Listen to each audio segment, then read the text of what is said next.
सलाम मसनून, आदाब। नूरी एकेडमी के ज़ेर इंसराम जारी आज के इस लाइव सेशन में आप सभी का खैर मकदम है। हस्ब मामूल हमारी ऑडियो वीडियो क्वालिटी के हवाले से चैट सेक्शन में मैसेज कीजिए ताकि बाज़ाब्ता तौर पर हम आज की क्लास का आगाज़ कर सकें। फौरी तौर पर मैसेज कीजिए। मैं चैट सेक्शन में देख रहा हूँ माजिदा सैयद, शमा अंजुम, मुरसलीन फ़ातिमा, खुशनमा, मिदहत, समीउल्लाह, अबू बकर और भी काफ़ी अहबाब हैं जिन्होंने सलाम कहा है। आप सभी को वालेकुम अस्सलाम। जी माशाल्लाह, मेहर परवीन, रुखसार परवीन, मिदहत फ़ातिमा, खुशनमा, आपके मैसेजेस मौसूल हो चुके हैं।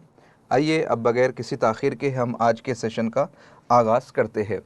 जैसा कि आप जानते ही हैं कि गुज़िश्ता कई दिनों से UGC net subject Urdu unit number 6 novel और अफ़साना इसका हम मुताला कर रहे हैं।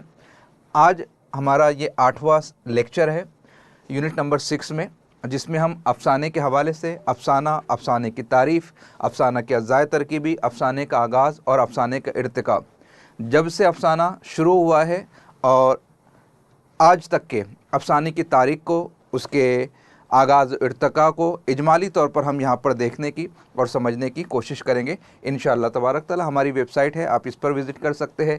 सिलेबस फर्स्ट सेशन में बहुत डिटेल में मैं एक्सप्लेन कर चुका हूँ।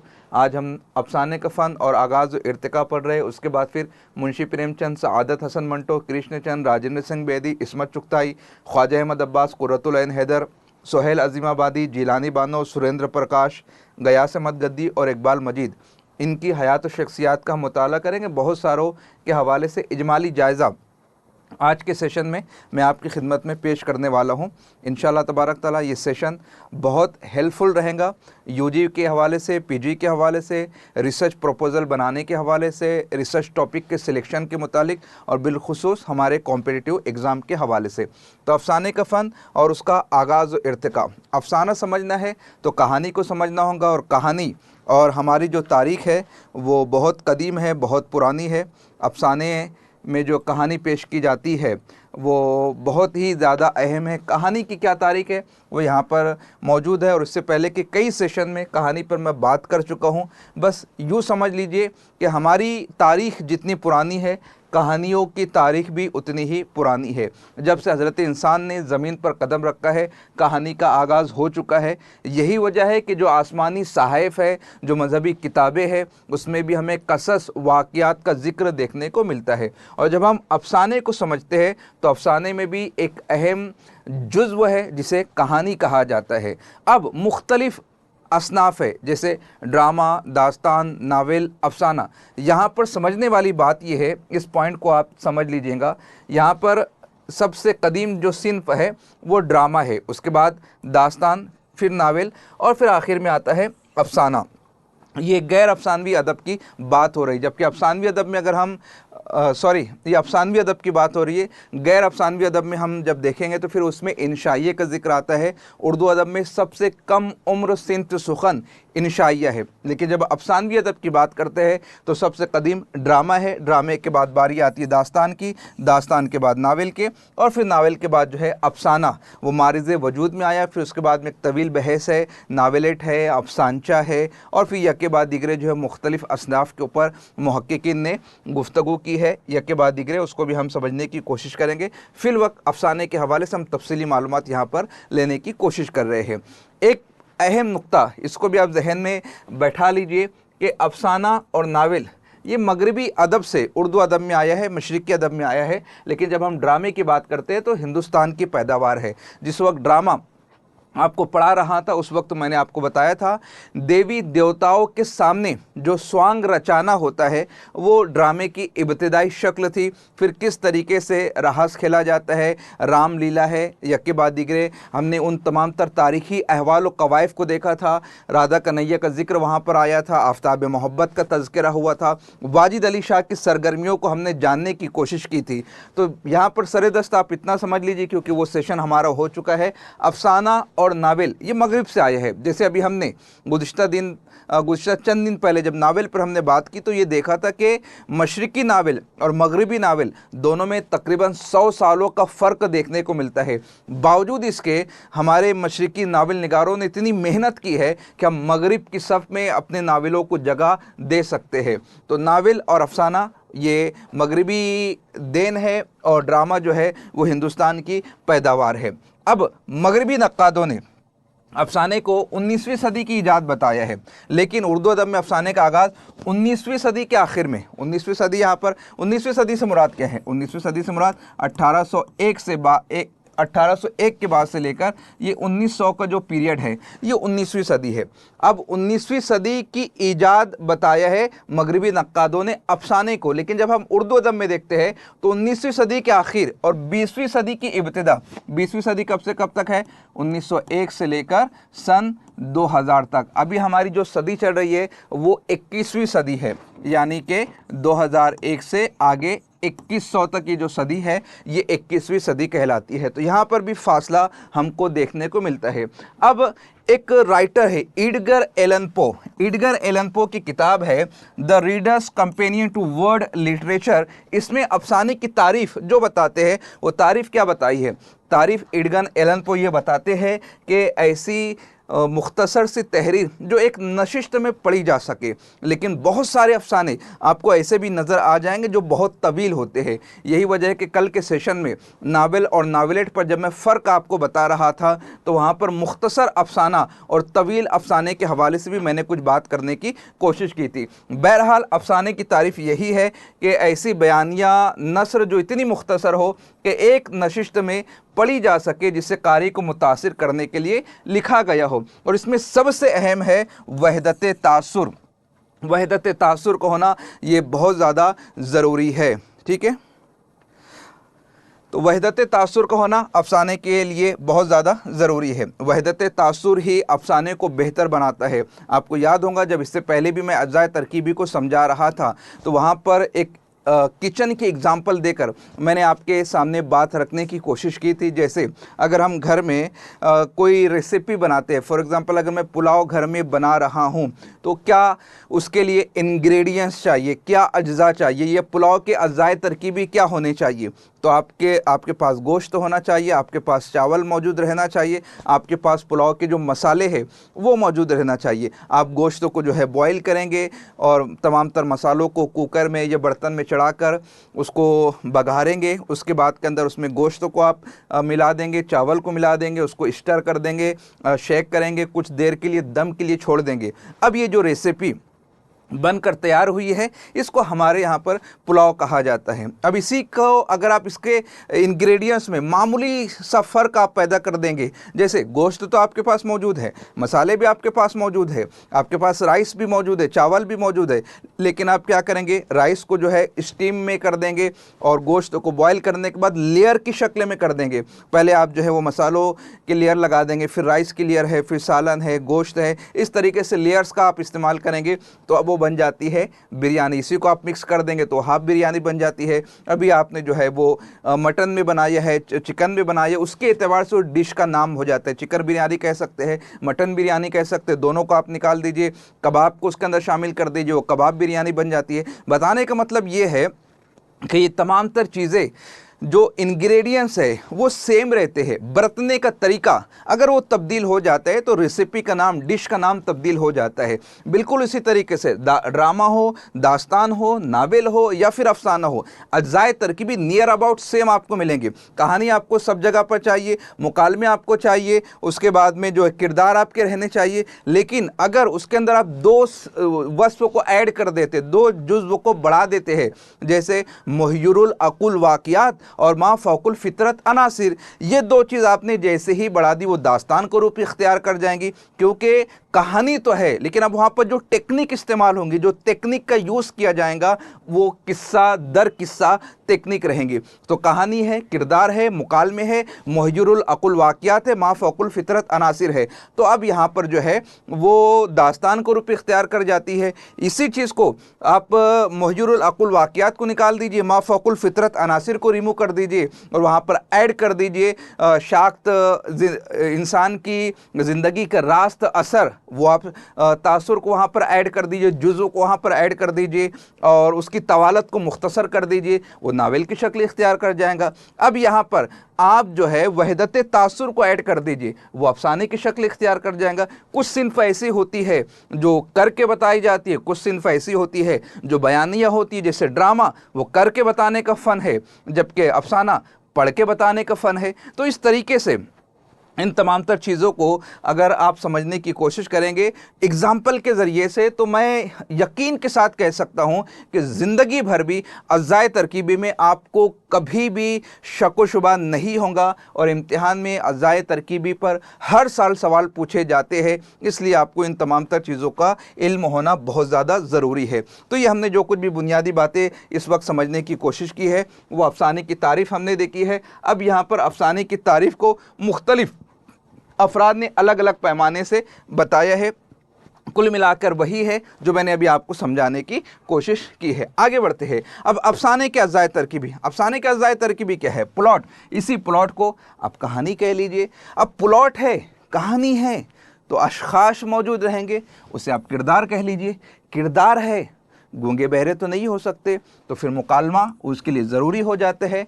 अब मुकालमा है तो किसी न किसी मकान में होंगे, किसी न किसी ज़माने में होंगे, तो उसका पस मंज़र है, उसका नुक्ता नज़र है, और यहाँ पर आपका ऐड होता है वहदत तासुर। मैं एक एग्ज़ाम्पल अक्सर देता हूँ, एक मुंशी प्रेमचंद का अफसाना है, उसका नाम है ईदगाह। ईदगाह के हवाले से इस पूरे पस मंज़र को आप आसानी के साथ समझ सकते। ईदगाह के अंदर एक छोटे से बच्चे और दादी अम्मा की कहानी को मुंशी प्रेमचंद ने पेश की है। मुंशी प्रेमचंद ये बताते हैं कि बच्चा जो है वो दादी अम्मा को खाना बनाते हुए, रोटी पकाते हुए देख रहा है, उसके हाथ झुलस जाते हैं और वो तकलीफ़ों को जब देखता है ईदगाह जाता है। बजाय वो शिरनी खाने के, सेवैया खाने के, हिंडोले में बैठने के, झूला झूलने के, अपनी दादी जान के लिए चिमटा खरीद कर लाता है।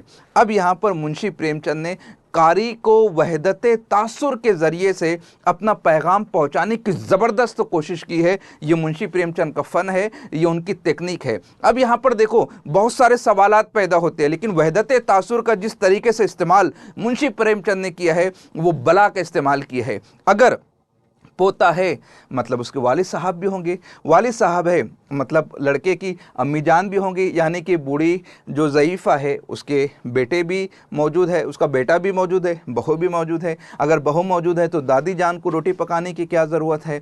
अगर चलिए खुदा न ख्वास्ता बहू का कुछ हो चुका है या वहाँ पर उसको बताना नहीं चाहते हैं, बेटा मौजूद है, तो क्यों एक नन्ही सी जान को चंद सिक्के में अपनी खुशियों को कुर्बान करके चिमटा खरीदने की ज़रूरत है। वो तो झूला झूल सकता है, मिठाइयाँ खा सकता है, बेटा भी तो चिमटा खरीद कर ला सकता है। लेकिन देखो यही तो फ़न है, एक फ़नकार जो अपनी बात पहुंचाता है अपने कारी तक, अगर बेटा जो कि हट्टा कट्टा है या उम्र दराज है या जवान है, अगर वो चिमटा खरीद कर लाए तो शायद कारी के दिल पर वो बात असर ना करे। हाँ बेटा है, कमा रहा है, खा रहा है, नहीं भी कमा रहा है, स्ट्रगल कर रहा है, तो ये उसकी जिम्मेदारी है कि अपनी माँ के लिए चिमटा खरीद कर लाकर देने की कोशिश करे। लेकिन वही चिमटा जब बेटी की जगह पोता खरीद कर ला कर देगा तो कारी के जहन के ऊपर एक इम्पैक्ट डालेगा, और उसी को कहा जाता है वहदत तासुर। इसी को यहाँ पर हमने डिटेल में बताया है कि प्लॉट क्या चीज़ है, किरदार क्या चीज़ है, मुकालमे क्या है। अब जैसे प्लॉट, इससे पहले भी मैं आपको बता चुका हूँ, प्लॉट जो होते हैं कैरेक्टर से मुताबिकत रखते हैं। कैरेक्टर जो होते हैं वो राउंड कैरेक्टर भी होते हैं, फ्लैट कैरेक्टर भी होते हैं। जो मेरा इस यूनिट का पहला सेशन है वहाँ पर मैंने इस पर बहुत डिटेल में बात की है, उसमें उसको आप उस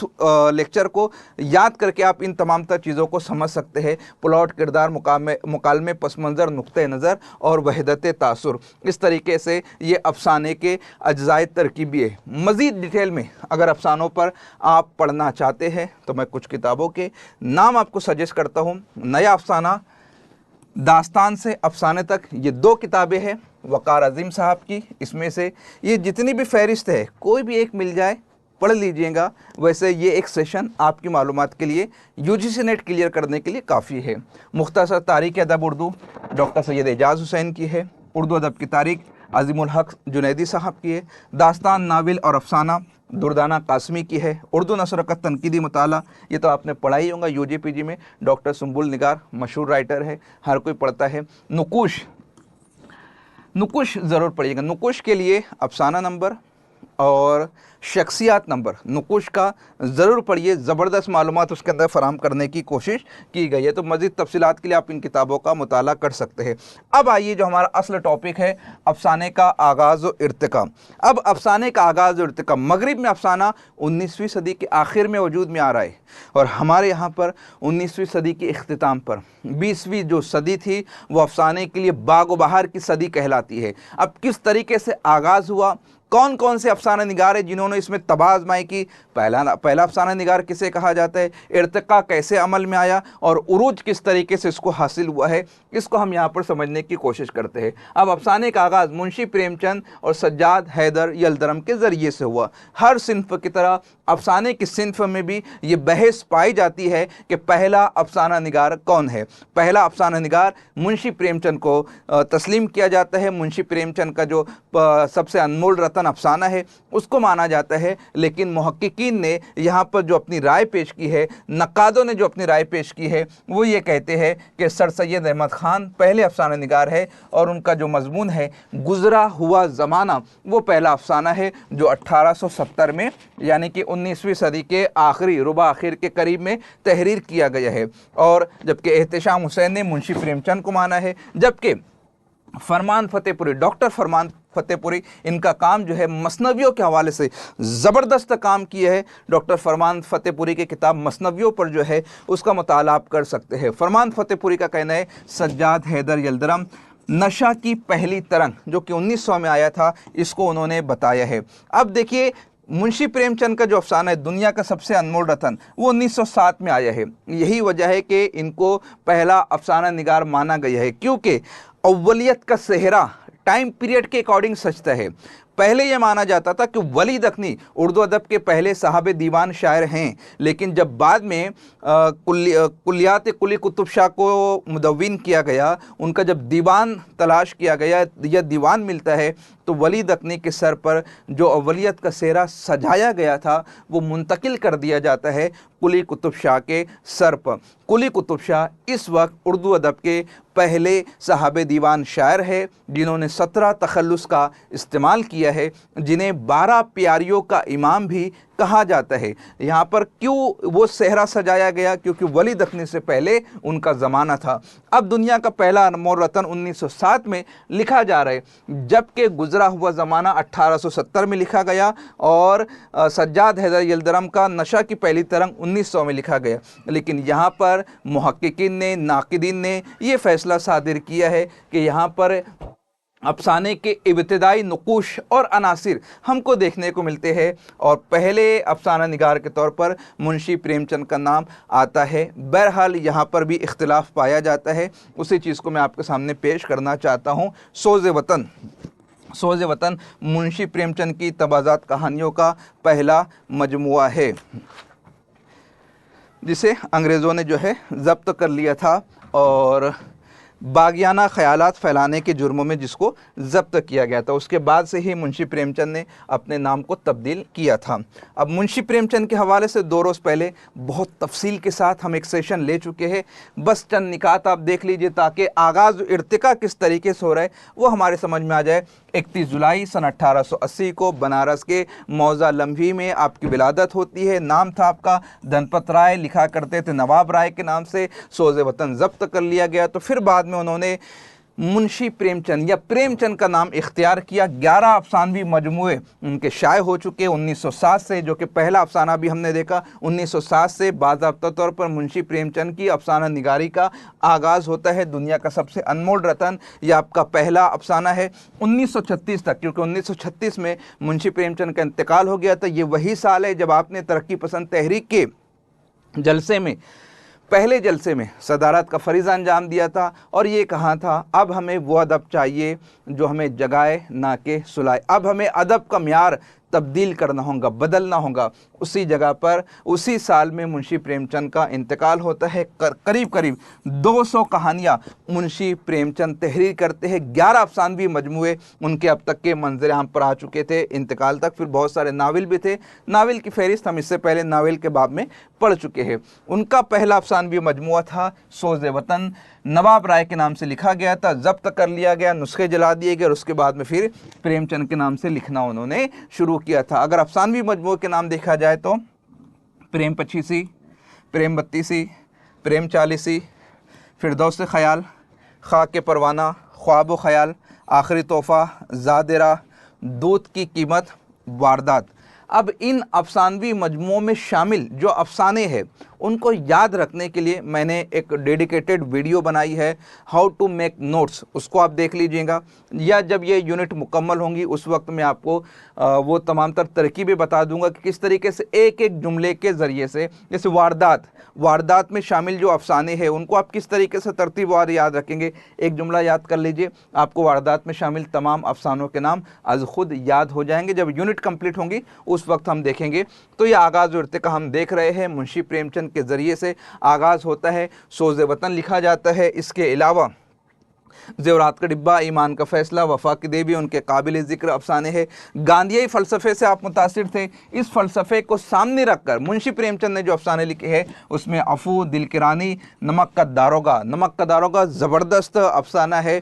एक ईमानदार शख्स की कहानी को उसमें पेश किया गया और गांधीई फ़लसफ़ा था उससे मुतासिर होकर मुंशी प्रेमचंद ने लिखा था। इसके अलावा ईदगाह, टॉमी, आशिया बर्बाद और पोस की रात वो तारीख़ी और सियासी शऊर के हवाले से लिखा गया है।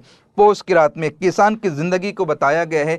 चंद सिक्के वो जमा करता है और उसके दरवाज़े के ऊपर जो है वो कर्ज़ लेने के लिए एक शख्स आ जाता है और फिर वो पोस की रात बिताने के लिए जो शॉल ख़रीदने वाला था अपनी बीवी से तू मैं भी वहाँ पर बताई गई है। मियाँ बीवी की नोक झोंक भी बताई गई है और बताया भी गया है कि किस तरीके से एक किसान खेत जोतता है, मजदूरी करता है, रातों को कड़कती हुई सर्दी में अपनी रातों को बसर करता है, लेकिन एक वक्त वो भी आता है कि खेत में जो है वो आग लग जाती है, जानवर घुस जाते हैं, कुत्ता भी मौजूद होता है, लेकिन वो भी भोग कर थक कर सो जाता है, लेकिन किसान अपनी जगह से सर्दी की वजह से उठ नहीं पाता है और वो ख्वाब जो उसने सजाया था कि जो आमदनी होगी वो भी नेस्त नाबूद हो जाती है।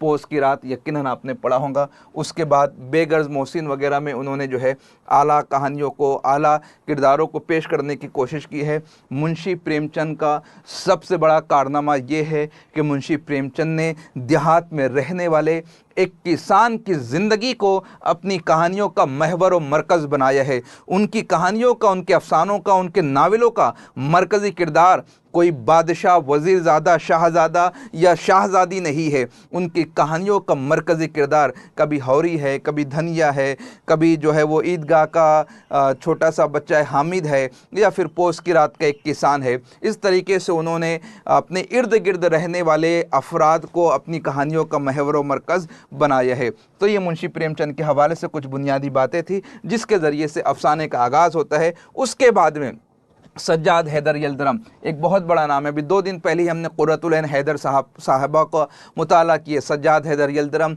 और नज़र सज्जाद के आगोश में परवान चढ़ने वाली खातून का हमने तफसील के साथ तज़किरा पढ़ा था। सज्जाद हैदर यल्दरम जिन्होंने तुर्की अफसानों पर ज़बरदस्त काम किया है, जो रोमानी तहरीक के नुमाइंदा फ़र्द तस्वुर किए जाते। 1857 के बाद जो सरासिमगी का माहौल था पूरे हिंदुस्तानियों के ऊपर, जो एक खौफ का माहौल तारी हो चुका था 1857 दबिस्तान दिल्ली, यकीनन आप पढ़ चुके हैं, जो पूरा सीनेरियो क्रिएट हो चुका था। दिल्ली की जामा मस्जिद से लेकर लाहौर की जामा मस्जिद तक हर दरख्त पर किसी न किसी आलिम की, किसी न किसी हाफिज़ की लाश टंगी हुई नज़र आती थी। हमारी जायदादों को जब्त कर लिया गया था, हमारे घरों को जो है नजर आतिश कर दिया गया था। जिसके हवाले से मुखबिरी कर दी जाती उसको उठाकर जेल में भेज दिया जाता, रंगून भेज दिया जाता। बादशाह के बच्चों को कत्ल कर दिया गया, बादशाह को रंगून भेज दिया गया है। है। मीरठ है, मुजफ्फरनगर है, दिल्ली है और कुर्ब दिल्ली के जो वो आसपास के जो इलाके हैं वो इंतहाई कसम पुरसी का शिकार हो चुके थे। ऐसे पस मंज़र में मज़ा निगारी का आगाज़ करते हैं सज्जाद हैदर यल्दरम। उन्होंने जो लिखा था, मुझे मेरे दोस्तों से बचाओ अफसाना और हज़रत दिल की सवानी उम्री, ये मज़ाह के हवाले से एक अहम काम किया था उन्होंने। और सज्जाद हैदर यल्दरम का जो ख़याल था वो ये था कि फ़न को फ़न की हैसियत से देखना चाहिए। वो ना तो अदब को तबलीग और इस्लाह का आला कार समझते थे। गज़ल का काम कल्बी वारदात की तर्जमानी है तो गज़ल से इस्लाह का काम नहीं लेना चाहिए। ये ख़याल अल्ताफ़ हुसैन ये ख़याल जो है मोमिन ख़ान मोमिन का भी था और ये ख़याल यल्दरम का भी था। अफसाने से जिस चीज़ की तस्कीन मकसूद है उसी की जानिब वो रग़बत होना चाहिए। लेकिन अल्ताफ़ हुसैन हाली इसके बरक्स थे, वो मकसदियत के कायल थे और हर सिन्फ से मकसदियत को चाहते थे, इसीलिए उन्होंने मसनवी को पसंद किया है। उसके बाद सज्जाद हैदर यल्दरम ने मेरे आस्ताने वाले जहाँ फूल खिलते हैं, एक मुगदिया से इल्तिजा मैं चाहता हूँ, काहिरा को देखकर मेरे बाद और वीराने सनम खाने जैसे अफसाने तहरीर किए थे। उसके बाद आगे बढ़ते हैं, मुंशी प्रेमचंद को हमने देखा, सज्जाद हैदर यल्दरम को देखा। अब यहाँ पर हम देख रहे हैं सुल्तान हैदर जोश को। सुल्तान हैदर जोश ने भी मुंशी प्रेमचंद के साथ में लिखना शुरू किया था। उनके अफसानवी मजमूए का नाम है फसाने जोश, लेकिन इनका अंदाज़ जो था वो तबलीगी अंदाज़ था। जैसे डिप्टी नज़ीर अहमद ने जो नावल तहरीर की है वो तबलीगी अंदाज़ में है, इस्लाही अंदाज़ में है। जोश साहब का भी यही अंदाज़ था कि वो फ़न की जगह पर तबलीग करते हैं, इस्लाह करते हैं, मकसदियत को इख्तियार करने की वो कोशिश करते हैं। हाँ नहीं, ख्वाब व ख़याल और आलम अरवाह ये उनके कामयाब अफसाने तस्वुर किए जाते हैं। इस तरीके से जब हम आगे बढ़ते हैं, मुंशी प्रेमचंद, आज़म किरेवी, सुदर्शन और अली अब्बास हुसैनी, इसी के साथ में नियाज़ फ़तेहपुरी, मजनू गोरखपुरी, हिजाब इम्तियाज़ अली, ये वो अहम नाम है जिन्होंने अफसाना निगारी की सिन्फ को उरूज अता किया है और इर्तिका का फरीज़ा इन अहबाब ने अंजाम दिया है। अब यहाँ पर हम देखते हैं अली अब्बास हुसैनी और नियाज़ फ़तेहपुरी को। अब अली अब्बास हुसैनी ये भी जो है मुंशी प्रेमचंद की डगर पर चलते। क्या है मुंशी प्रेमचंद की डगर? मुंशी प्रेमचंद की डगर है मज़लूमों की हिमायत में आवाज़ बुलंद करना, ज़मींदाराना निज़ाम के ख़िलाफ़ बबांग दोहल तहरीर करना और देहातों या देहाती ज़िंदगी को अपने अफसानों का महवर व मरकज़ बनाना। यही चीज़ जो है अली अब्बास हुसैनी ने इख्तियार की थी। रफ़ीक़ तन्हाई, सखी, बूढ़ा और बाला, बासिफुल, बहू की हंसी, ये सब माशरती ज़िंदगी की अक्कास इन कहानियों में उनको नज़र आती है। इसके बाद जब आप नियाज़ फ़तेहपुरी को देखते हैं तो उनके यहाँ पर जो किरदार है वो बहुत ऊंचे दर्जे के, आला दर्जे के मालूम होते हैं और यही वजह है कि वो मसनूई नज़र आते हैं। उनके अफसानों में है ज़ाहिर मोहब्बत, अल हमरा का गुलाब, 2 घंटे जहन्नुम में, ये काबिल ज़िक्र है। तो अली अब्बास हुसैनी है, नियाज़ फ़तेहपुरी है, इन्होंने भी सिन्फ़ अफसाना को आगे बढ़ाने के लिए बेहद कोशिश की है। अब बारी आती है मजनू गोरखपुरी और हिजाब इम्तियाज़ अली की। अब मजनू गोरखपुरी ने जो है मर्द और औरतों और साथ ही साथ में ऊंच नीच के जो तबके हैं उसकी परवाह किए बगैर मोहब्बत के रिश्ते को हमवार करने की कोशिश की है। यही वजह है कि उनके अफसानों में ख्वाब ख्याल, सुमन पोश, शिकस्त बेसदा, तुम मेरे हो, मन दरचा ख़यालम व फलक दरचा ख़याल काबिल ज़िक्र है। इसी तरीके से हिजाब इम्तियाज़ अली को हम जब देखते हैं तो रोमान और तख़य्युल का इम्तिज़ाज यहाँ पर हमको देखने को मिलता है और उन्होंने अपने अफसानों में इन्हीं तमाम तर पहलुओं पर गौर करने की कोशिश की है। यहाँ पर मुझे प्रोफेसर सगीर अफराहीम का कुछ साल पहले लिया गया एक इंटरव्यू याद आ रहा है, उसको आप ज़रूर देखिएगा। उसमें उन्होंने हर राइटर की स्पेसिफ़िकेशन को बताने की कोशिश की है कि किस राइटर के उसलूब को आप किस तरीके से पहचान सकते हैं, उसकी शनाख्त क्या है। राजेंद्र सिंह बेदी एक इक़्तिबास है, आप पढ़कर समझ जाएंगे कि बेदी का लिखा हुआ है। कृष्णचंद एक पैराग्राफ है, पढ़कर आप समझ जाएंगे कि कृष्णचंद की तहरीर है। मंटो पढ़कर समझ जाएंगे, इस्मत पढ़कर समझ जाएंगे, मुंशी प्रेमचंद को पढ़कर समझ जाएंगे, क्योंकि हर किसी का लिखने का एक अंदाज़ होता है, ड्राफ्टिंग स्टाइल होती है, उसलूब होता है, नज़रिया होता है। कृष्णचंद अभी हम देखेंगे, कृष्णचंद के यहाँ पर हमें मिला जुला उसलूब देखने को मिलता है। उनके यहाँ पर हसीन वादियों का तस्करा भी मौजूद है, उनके यहाँ पर तक़सीम हिंद के मौके पर गिरने वाले लहू का तज़किरा भी मौजूद है। मंटो का एक अपना एक उसलूब है, आप पढ़ कर समझ सकते हैं कि ये मंटो ने तहरीर की है। इस्मत की तहरीर का अंदाज़ जुदा गाना है जो दूसरी ख़वातीन राइटर से उनको मुमताज़ करता है। मुंशी प्रेमचंद के यहाँ पर एक देहाती ज़िंदगी का जो अछूता मिजाज उनके यहाँ पर मौजूद है, वो चाह कर भी कोई दूसरा इख्तियार नहीं कर सकता है। जैसे साहिर लुधियानवी हर कोई बनना चाहता है लेकिन बन नहीं सकता। साहिर लुधियानवी बनने के लिए वो बाप के तमाचे गालों पर रसीद करवाने होंगे। साहिर लुधियानवी बनने के लिए वो माँ को अपनी उमंगों को कुर्बान करते हुए देखना होगा, माँ को अपने बाप से अपने हक का मुतालबा करते हुए देखना होगा, वो 10वीं 11वीं बीवी का दर्जा हासिल करने के लिए तगदो करते हुए देखना होगा। साहिर लुधियानवी बस यूं ही कोई नहीं बन जाता है। साहिर लुधियानवी बनने के लिए 12-15 साल 18-20 साल तक के वो सीने के अंदर लावा पकना चाहिए, जिसका इजहार वो अपने कलम के ज़रिए से करते हैं। बस ऑफिस में एसी चालू करके बैठे बैठाए कोई साहिर लुधियानवी बन जाएगा, ये पॉसिबल नहीं है। बस सड़क से चलते हुए किसी के घर को देखकर कोई अफसाना तहरीर कर लेगा, ये हर किसी के बस की बात नहीं। ये मंटो का खासा है। आप किसी साहिल से गुजर रहे और आपने किसी को देखा और बैठकर आपने नावल तहरीर कर दिया, ये कृष्णचंद का फ़लसफ़ा है। आप 9-10 दिन के अंदर कोई लेडी जो है वो हामला है और बैठकर नीम सवाना ही नावल तख्लीक कर देती है, ये इस्मत चुगताई का खासा है। आप किसी और की ज़िंदगी को देखकर उसके जैसा बन नहीं सकते। हाँ, प्रेरणा ले सकते हैं, तहरीक हासिल कर सकते हैं, उसके जैसे काम कर सकते हैं। नुरैशा खातून, मैंने कहा भी है, प्रोफेसर सगीर अफराहिम का वो इंटरव्यू है, नूरी एकेडमी यूट्यूब चैनल पर मौजूद है। सेशन ख़त्म होने के बाद आप कहेंगे, मैं आपके ऑफिशियल व्हाट्सएप ग्रुप में उसकी लिंक शेयर कर दूंगा, उसको आप एक मरतबा देख लीजिएगा। अब यहाँ पर हम देख रहे हैं तरक्की पसंद तहरीक के ज़ेरे असर अफसाने को बहुत ज़्यादा उरूज इर्तिका हासिल हुआ 1936 में। तरक्की पसंद तहरीक के ज़रिए से जब अदब के अंदर मकसदियत को बरतने की कोशिश की जाती है तो यहाँ पर हमको जो है बहुत सारी अहम चीज़ें देखने को मिलती है। सबसे पहले 1932 में उनका जो ऑर्गन था अंगारे, वो मंजर आम पर आता है। अंगारे मंजर आम पर आता है और अंगारे के अंदर 5 अफसाने सज्जाद ज़हीर के, इस पर सवालात पूछे जाते हैं, इसको याद कर लीजिएगा। अंगारे में 5 अफसाने सज्जाद ज़हीर के हैं, बाकी अहमद अली, रशीद जहाँ और महमूद ज़फ़र के अफसाने मौजूद थे।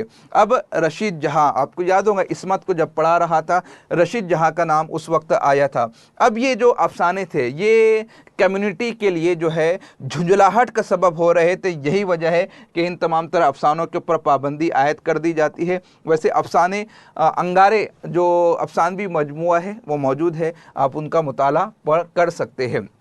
अब यहाँ पर मुंशी प्रेमचंद के शाहकार अफसाना कफन, वो भी मंजर आम पर आता है। 1936 की बात चल रही है और तरक्की पसंद तहरीक की बात चल रही है। मुंशी प्रेमचंद का जिक्र आ रहा है। कफन माधव है, घेसू है, बुद्धिया है, एक औरत है जो अपनी कुटिया में दर्द ज़ेह में मुब्तला है, एड़िया रगड़ रही है, चीख रही है, चिल्ला रही है।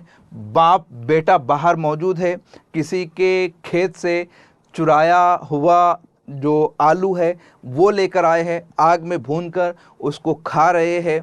दोनों आपस में बातचीत करते हैं कि बुद्धिया बहुत ज़्यादा चिल्ला रही है, जाकर देख कर आ जाओ।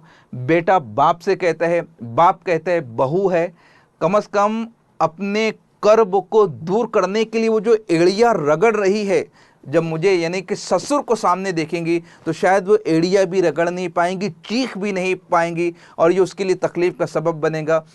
तुम चले जाओ, तुम जाकर वहाँ पर देख लो। और बेटा इस वजह से जाने को तैयार नहीं है, अपनी शरीक हयात को तड़पता हुआ सुन रहे हैं लेकिन उठने को तैयार नहीं है। वजह सिर्फ ये है कि अगर वो चले जाएंगे तो जो ओख उन्होंने लाया है वो कोई और खा लेगा।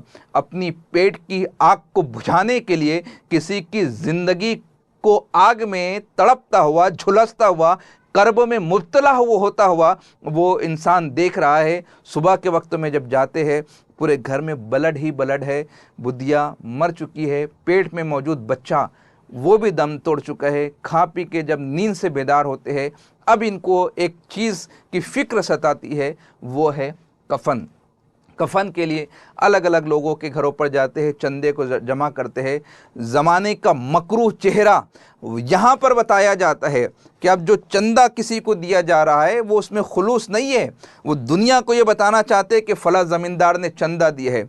ज़माना इंतहाई ख़राब हो चुका है। ज़माना जो है ये अफसाना निगारों के ज़रिए से ज़माने की जो मकरूह शबीह है वो हमारे सामने पेश करने की कोशिश की गई है। आज का इंसान भी बेहद मकरूह हो चुका है कि किस तरीके से वो दूसरों की मैयत के ऊपर अपनी शबीह को दुरुस्त करना चाहता है, वाइट कॉलर बनना चाहता है, किसी की मोहताजी का फ़ायदा उठाकर अपनी इज़्ज़त को चमकाना चाहता है, रोशन करना चाहता है। ज़माने के मकर फ़रेब को बताया गया है, एक महिला के दुख दर्दों को बताया गया है और पेट की आग को बताया गया है। ये भी बताने की कोशिश की गई है कि जब इंसान का पेट भूखा हो तो उसको किसी का दुख दर्द उसका एहसास नहीं होता, उसको सिर्फ़ एक याद सताती है कि किस तरीके से मेरे पेट की आग बुझ जाए। और यही मैं आपसे बार बार कहता हूँ, पढ़िए पढ़िए पढ़िए। आपकी ज़िंदगी हो चुकी है, लेकिन आने वाले नस्ल के लिए आपको पढ़ना होगा, अपने माँ बाप के लिए पढ़ना होगा,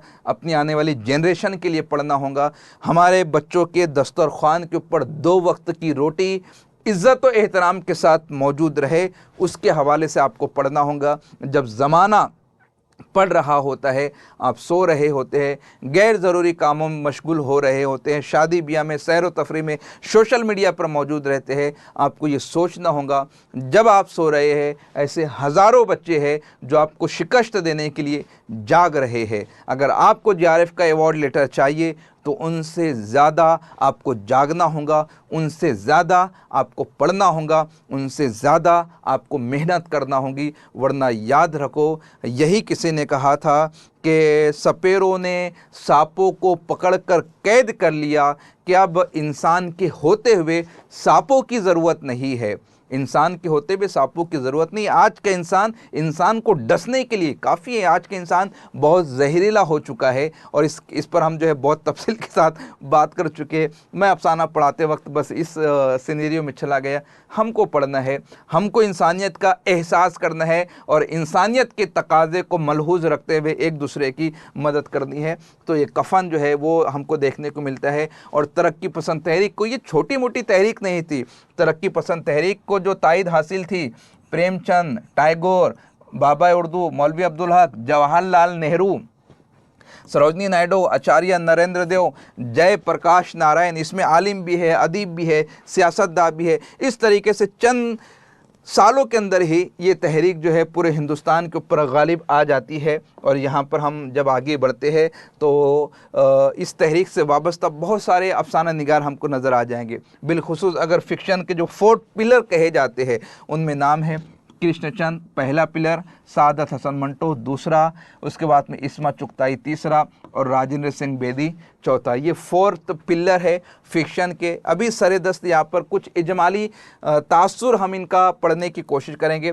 तफसील अलहदा से हम पढ़ेंगे। इस्मा चुगताई को तफसील के साथ पढ़ा जा चुका है, राजेंद्र सिंह बेदी को हम पढ़ चुके हैं। फिर भी इजमाली तौर पर कुछ अहम निकात यहाँ पर हम अफसाने के आगाज़ और इर्तिका के बाब में आपकी खिदमत में पेश करने की कोशिश करेंगे। तो तरक्की पसंद तहरीक के जो 4 अहम अफसाना निगार है उसमें कृष्णचंद, सादत हसन मंटो, इस्मा चुगताई और राजेंद्र सिंह बेदी है। ये 4 नाम जो है बड़े हैं। अब यहाँ पर कृष्णचंद, जैसे कि मैंने अभी जिक्र किया, कृष्णचंद का उसलूब मिला जुला उसलूब नज़र आता है। 1936 से उन्होंने लिखना शुरू किया। कश्मीर के हसीन वादियों के हवाले से वो झील फूल पत्तियों का तज़किरा करते हैं, जैसे जेहलम में नाव पर, आंसुओं वाली, जन्नत और जहन्नम, बचपन, पूरे रात की चांद वगैरह। लेकिन जब कहते बंगाल का होता है तो उससे मुतासिर होकर वो अन्नदाता भी लिखते हैं। दूसरी मौत, जानवर, जैक्सन और पेशावर एक्सप्रेस के अंदर वो फसादात के हवाले से अपने ख़यालात का इजहार भी करते हैं। गोया के कृष्णचंद के यहाँ पर मौज़ूआत का तनव पाया जाता है।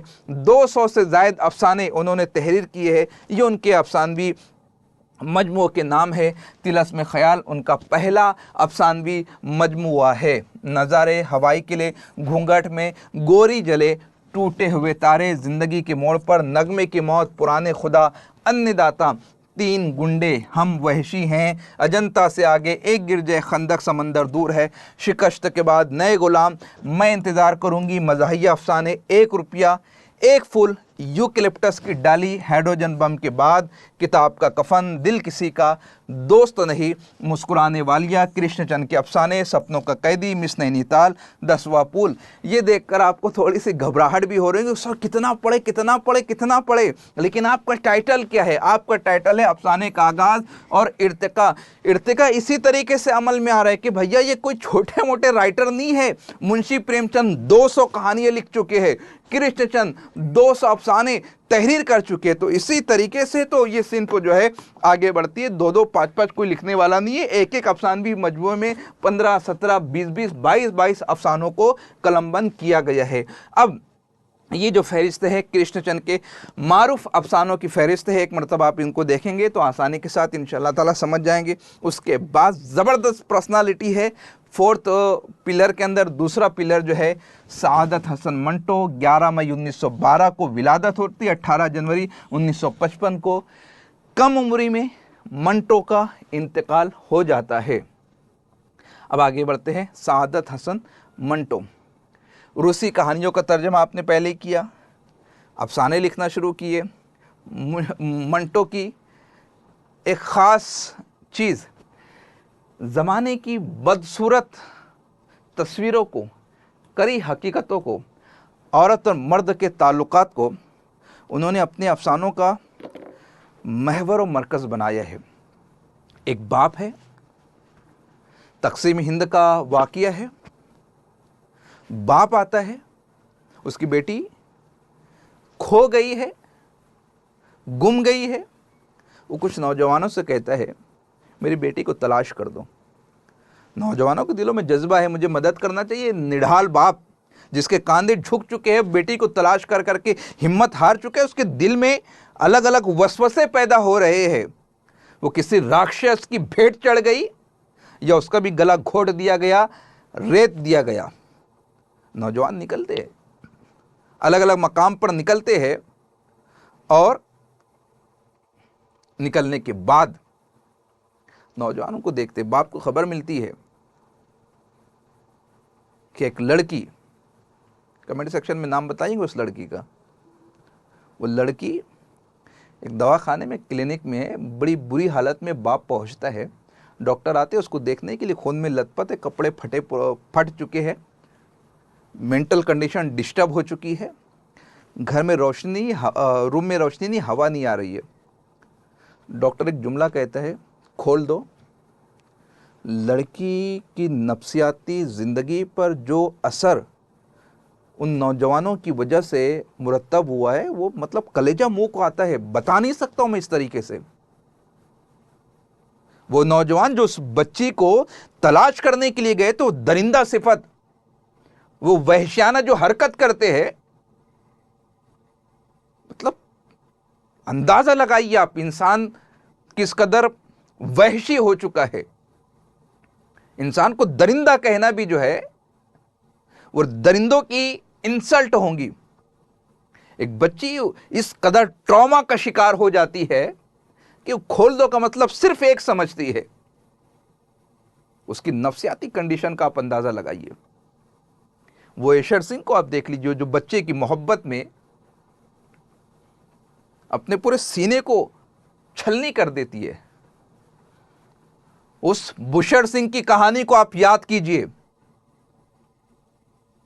जब बंटवारा हो रहा था पागलों का, सिर्फ बाशऊर अफराद का बंटवारा नहीं हुआ, सिर्फ जमीन जायदाद का बंटवारा नहीं हुआ, पागलों तक का बंटवारा किया गया। हिंदुस्तान में कैद मुस्लिम पागलों को पाकिस्तान भेजा गया, पाकिस्तान में कैद हिंदू पागलों को हिंदुस्तान भेजा गया। लेकिन उस सरजमीन के ऊपर ये हट्टा कट्टा शख्स जो है वो निढाल होकर गिर जाता है। ओ पढ़ दी गड़ दी, बार बार जो जुमले बोल रहा है टोबा टेक सिंह, मतलब मंटो ने हमारे समाज को उसका असली चेहरा बताया है। हाँ, मंटो की राइटिंग स्टाइल से कुछ हद तक आप इख्तिलाफ कर सकते हैं, उनके कुछ जुमलों से मुझे भी इख्तिलाफ है, लेकिन अगर कोई एक ऐसा राइटर जो समाज को उसका असल आईना बता रहा है, तो सिर्फ हमारा चेहरा मकरू है, ये कबूल करने के बजाय उसका आईना खराब है, ये कहने से काम नहीं चलने वाला। आईना तो वही बताता है जो हम होते हैं। लेकिन बड़ी नाइंसाफी हुई मंटो के साथ में। आज हम मंटो सदी मनाई गई, आज हम मंटो को पढ़ रहे हैं, आज हम मंटो पर निसाब में सवालात पूछ रहे हैं। लेकिन क्या गुजरी उस 3 बेटियों के बाप के दिल के ऊपर, जो ट्यूबरकुलोसिस का शिकार हो चुका था। जब खांसता था तो हाथ में ब्लड आता था, उसको कुर्सी पर बिठा कर रखा जाता था। तुम उस वक्त तक कुर्सी से उठ नहीं सकते जब तक कि 2 रुपया 5 रुपये जो तुमने अफसाना लिखने के लिए लिया है, तुम अफसाना लिख कर दे नहीं देते। जिसको आज हम फिक्शन का एक मजबूत सुतून करार दे रहे हैं, कल खाने के लिए अपने बच्चों के दस्तरखान पर रोटी लाने के लिए ये कैफियत हो। कहानी क्या कोई मुंह का खेल है? बस हम कुर्सी पे बैठ जाएंगे, चलो लाइए मैं आज एक कहानी लिख देता हूं। चलिए आज आप अहद कर लीजिए, आज मैं सोने से पहले जो है मंटो का कोई भी अफसानवी मजमू खत्म कर दूंगा। पढ़ना आसान है, तख्लीक बहुत मुश्किल है। क्रिएटिविटी चाहिए, तख्लीकियत, कहानी कुछ भी। लेकिन यही तो फन है। देते हैं बादा ज़र्फ़ कदा ख्वार देखकर। ये मंटो है, गली से गुजर रहा है, तवाइफ को देखता है, कहानी लिख देता है। ये जो हमने यहाँ पर जो अहम निकात पेश किए गए, तो तवाइफ को देखा, तवाइफ के ऊपर हतक लिख दिया, काली शलवार लिख दिया, खुशियाँ ये तहरीर कर देते, नारा तहरीर कर देते हैं। इस तरीके से जो चीज़ों को देख रहे लिख दे रहे। धुआं, फाहा, चूहेदान, बू, ठंडा गोश्त वगैरह। बताइए तो मंटो को आपने क्या पढ़ा और कौन सा मंटो का अफसाना आपको जो है पसंद आता है? तो ये है मंटो की ज़िंदगी। मैं ये नहीं कह रहा हूँ कि आप मंटो को पढ़िए, निसाब के हद तक पढ़ लीजिए, जो भी आपका पसंदीदा राइटर है आप उनको देखिएगा। लेकिन ये है उस्लूब जो मैं समझाने की कोशिश कर रहा हूँ कि किस तरीके से मंटो ने चीज़ों को बताई है। मंटो के अफसानवी मजमूए के नाम है, वो देख सकते हैं। पहला अफसानवी मजमूआ आतिश पारे है, ये आपके अताए उर्दू में भी मौजूद है, मारूज़ी अदब पारे में भी मौजूद है। पीपीटी में आपको शेयर कर दूंगा, मैं तमाम चीज़ें आपको बता दूंगा, भेज दूंगा, आप आसानी के साथ पढ़ सकते हैं, देख सकते हैं। ये अहम अफसानों के नाम है, मंटो के अहम अफसानों के नाम है।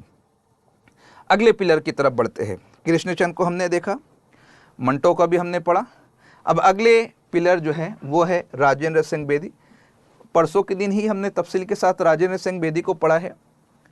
1 सितंबर 1915 को सियालकोट पंजाब में विलादत हुई। 11 नवंबर 1984 को मुंबई महाराष्ट्र में इंतकाल हुआ। हीरा सिंह वालिद का नाम है, सुहिदाई वालदा का नाम है। 1934 में सतवन कौर से शादी होती है, बन नहीं पाती है। आखिरी उम्रों के अंदर बड़ी तकलीफ़ का सामना होता है, फिल्म इंडस्ट्री से वाबस्ता होते हैं। एक चादर मैली सी, इस पर आपको साहित्य अकेडमी अवार्ड 1965 में मिलता है। इसके अलावा पद्मश्री अवार्ड भी आपको दिया गया, गालिब अवार्ड भी दिया गया। 6 अफसानवी मजमूए, 1 नावल और ड्रामे के मजमूए, फिल्मी कहानी और चंद मज़ामीन, ये आपकी ज़िंदगी का कुल असासा है।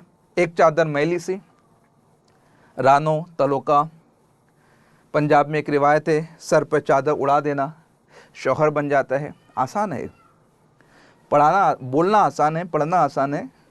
और शायद मर्द समाज तो उस दर्द को महसूस भी नहीं कर सकता जो उस बच्ची की तकलीफ बताई गई ना,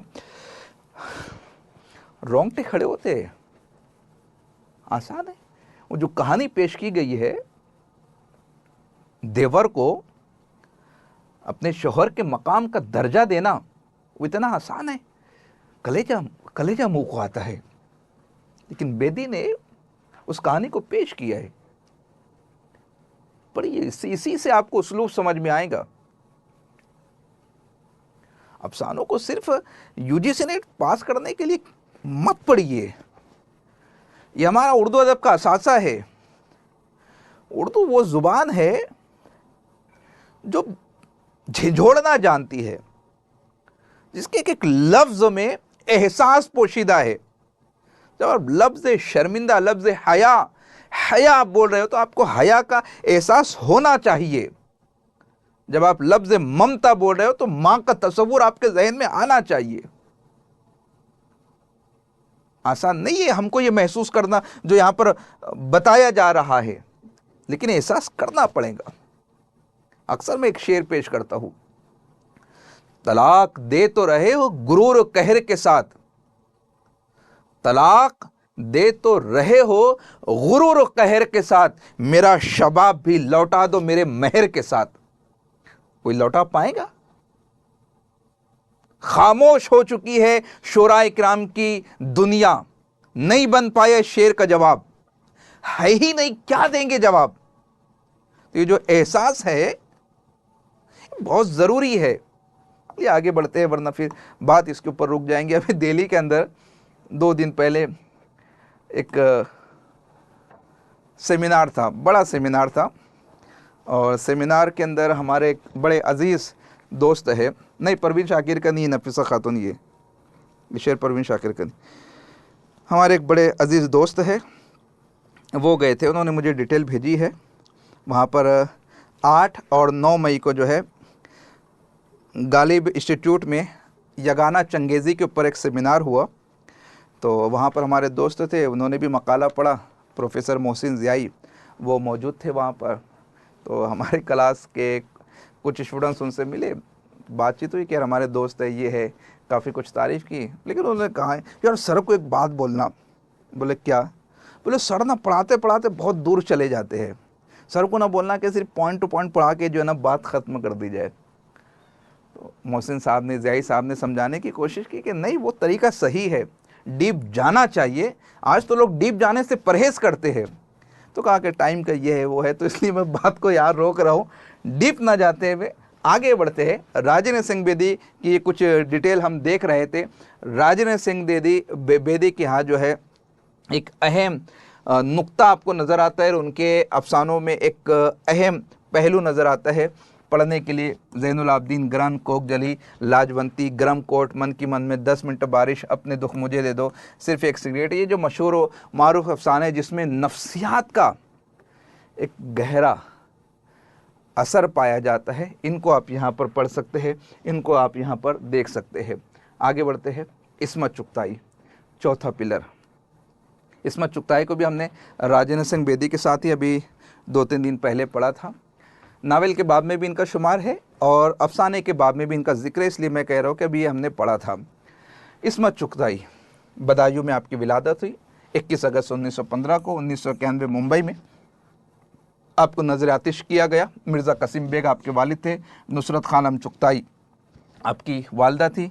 10वीं औलाद थी अपने वालदैन की, नाना थे मिर्ज़ा उमराव अली, नावल निगार थे, भाई थे अजीम बेग चुगताई। इन्हीं की याद में उन्होंने जो खाका लिखा है। 2 ज़की 2 बेटियाँ थी, सीमा और मुन्नी। ठीक है, हाँ ये सही जवाब है, परवेज़ मुशर्रफ। साजिद लखनवी का ये शेर है जो मैंने अभी पढ़ा था। अब इस्मत चुगताई के हवाले से ये कह दूँ, उनका जो तरीक़ाकार था अफसानों को लिखने का वो मुख्तलिफ था। फ़न के एतबार से हम तफसील के साथ बात कर चुके हैं। जिस तरीके से मंटो पर फ़वाहिशात का इल्ज़ाम लगाया गया, इस्मत भी उसमें पेश थी। ख़ास तौर से उनके जो अफसाने हैं, तिल, लिहाफ, चौथी का जोड़ा, मुट्ठी मालिश वगैरह, वो अक्सर जो है ज़ेर बहस रहते हैं। इस्मत ने औरतों के मसाइल को बताने की कोशिश की है और कुछ ऐसे मसाइल पर भी उन्होंने बयान किए हैं जो मुआशरे की दुखती रग थी, जिसको दबाया।